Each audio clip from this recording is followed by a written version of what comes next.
Okay, today we're going to talk about the number one reason diets fail, and I promise you, it is not your fault. Now, first, I want to tell you a little tale, right? A tale of, let's say, two travelers. Let's call them Sarah and Emily, right? They set on the same journey to climb a mountain. So, I am bringing along today some props just to help you understand the value of this story. I think you can see everything here. There we go. All right. So now my pin. So you have two women, right? And they're traveling to the same goal. Now this goal could be weight loss, which is what we're going to talk about today. It could be any type of goal. So you have two women here, each of my little stick figures, and the mountain is a goal, right? Many times we feel like our goal is a mountain of some sort. So the really important thing is that Sarah chooses the fastest, most extreme path, right? It's really steep, and she's going to go up. There's rocks, there's this exhaustion, and she's going to try and try and try, right? It's grueling, but she heard it leads to quick results. And at first she's really motivated, right? She pushes herself, she skips, breaks, she ignores hunger and forces herself forward. But soon exhaustion fills in, right? She's trying, she's trudging, she's climbing the best that she can. And before you know it, she slips and falls and tumbles back down to where she was. And probably in a worse state of affairs. Now, this is where you may be, if you go all in, like on a New Year's Eve resolution, for example. You find yourself doing all sorts of stuff, you try your hardest, and still you struggle. Well, now we have the other person, right? And so let's bring this one up because she is doing something very interesting. So Emily, on the other hand, takes a different approach, right? She chooses a steady, sustainable path and one that really allows her to move forward without burning out. So if you've ever gone hiking, they're called switchbacks. And up this mountain, and it may seem like a longer, more boring route, but I guarantee you it's a lot easier than going straight up the mountain. And so what happens with this type of approach, you have that sustainable path, right? One that just allows her to move forward without burning out. And she listens to her body, she rests when she needs, and she keeps on going. And over time, you find that she finally makes it to the top. Yay! And she has energy to spare. Now, Sarah believes she failed because she wasn't strong enough. But the truth is she just picked the wrong path, right? So, now let me ask you.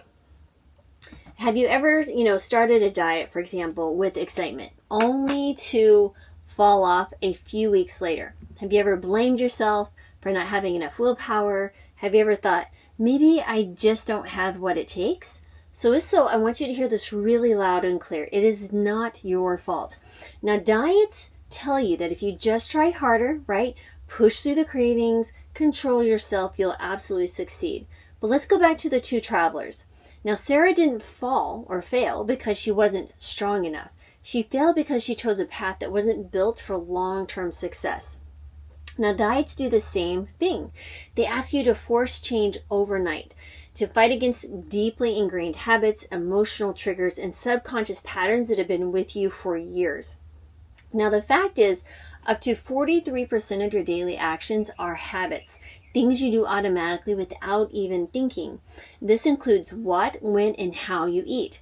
So, when a diet tells you just eat less, just stop craving sugar, just have more discipline, it's like asking Sarah, right? Remember this one? To run up the mountain with no brakes, no tools, and no clear strategy. No wonder it feels impossible to keep going, right? The real reason diets fail is that habits run the show. So let's think about this.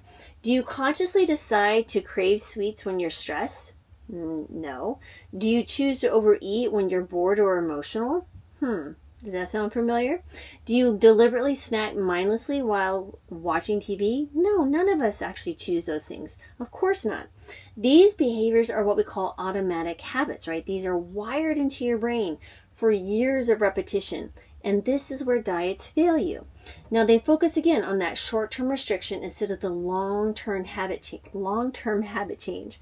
So they tell you to fight the cravings instead of rewiring them. They tell you to push through instead of making weight loss effortless. And they focus on those quick fixes instead of sustainable change. So what actually works? Well, I'm going to describe what I'd like to share with you is the habit healing approach, right? If you want to lose weight without relying on willpower, you don't need another diet. You need a better path, and one that works with your brain and not against it. So imagine you naturally crave nourishing foods instead of fighting temptations. You move your body because it feels good and not as a punishment. You make healthy choices automatically without struggling. And it isn't about forcing yourself to eat a certain way, although I'm a big fan of plant-based diets. It's about becoming the kind of person who naturally eats in a way that supports your metabolism, helps you with your health goals. That's exactly what I've created here for you, is a weight loss habit quiz. And it really is kind of hones in on 4 different types of individuals. And based on your results, I'm going to give you once you get through with the questions, it's very quick. It's like 60 seconds. You answer some short questions. Then you're going to get a video from me explaining what's going on and how you can proceed to make this first step into a better system. Now, the quiz is below. The weight loss habit quiz is down below. There's a link that says take you to the quiz. Take the quiz. You answer the few questions. And like I said, my video will come on and it'll tell you exactly what you need to be doing to move in the right direction of creating a better habit system. And that's really, really important piece. So every single day for the next 60 days, I'm going to be coming on here and sharing with you all about this system. But the first step is to take the quiz to kind of help you diagnose what's going on in your own life, because everyone is going to be in a little bit different pattern, a little bit different habits. So I hope you find that helpful. Click the link below, take the quiz, and come back and tell me what were your results. I'm really excited to learn how I can help you further. So thanks again for listening, everyone, and I really appreciate, as always, sending gratitude, joy, love, and healing your way. Have a blessed rest of your day.